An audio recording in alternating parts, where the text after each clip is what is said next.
The second thing that you saw at the trial was that when data was introduced at the trial, which I and another witness introduced from whole genome sequencing, the intelligent design advocates just literally had nothing to say. We weren't asked questions in cross-examination. The other side never brought it up. They never argued against it. They just left it. Here's an example.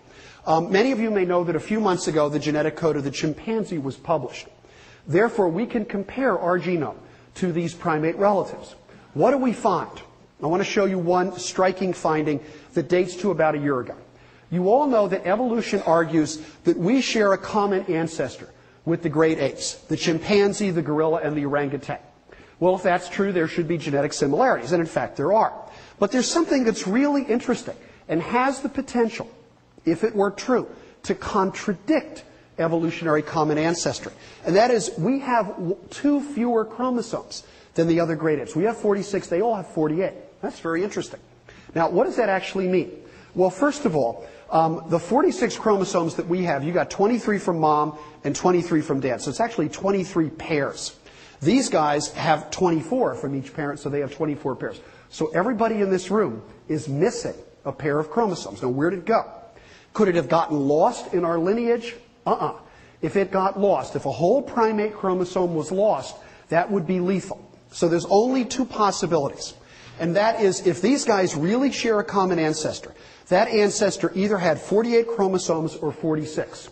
Now, if it had 48, 24 pairs, which is probably true, because 3 out of 4 have 48 chromosomes, what must have happened is that 1 pair of chromosomes must have gotten fused. So we should be able to look at our genome and discover that 1 of our chromosomes resulted from the fusion of 2 primate chromosomes. So we should be able to look around our genome. And you know what? If we don't find it, evolution is wrong. We don't share a common ancestor. So how would we find it?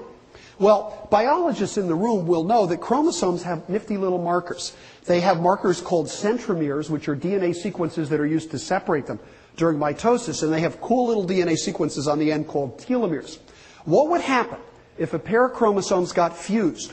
Well, what would happen is the fusion would put telomeres where they don't belong, in the center of the chromosome, and the resulting fused chromosome should actually have 2 centromeres. One of them might become inactivated, but nonetheless, it should still be there. So we can scan our genome, and you know what? If we don't find that chromosome, evolution's in trouble. Well, guess what? It's chromosome number 2.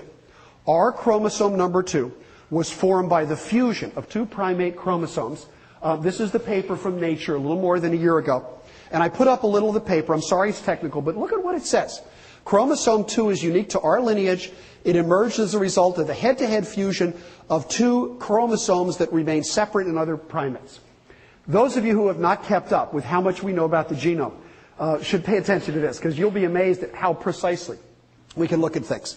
The precise fusion site has been located at base number 114,455,823 to 114,455,838. In other words, within 15 bases. And you'll notice multiple subtelomeric duplications, the telomeres that don't belong, and lo and behold, the centromere that is inactivated corresponds to chimp chromosome 13. It's there, it's testable, it confirms the prediction of evolution. How would intelligent design explain this? Only one way, by shrugging and saying, that's the way the designer made it. No reason, no rhyme. Presumably there's a designer who designed human chromosome number 2 to make it look as if it was formed by the fusion from a private ancestor. I'm a Roman Catholic, I'm a theist. In the broadest sense, I would say I believe in a designer, but you know what? I don't believe in a deceptive one. I don't believe in one who would do this to try to fool us. And therefore, I think this is authentic, and it tells us something about our ancestry.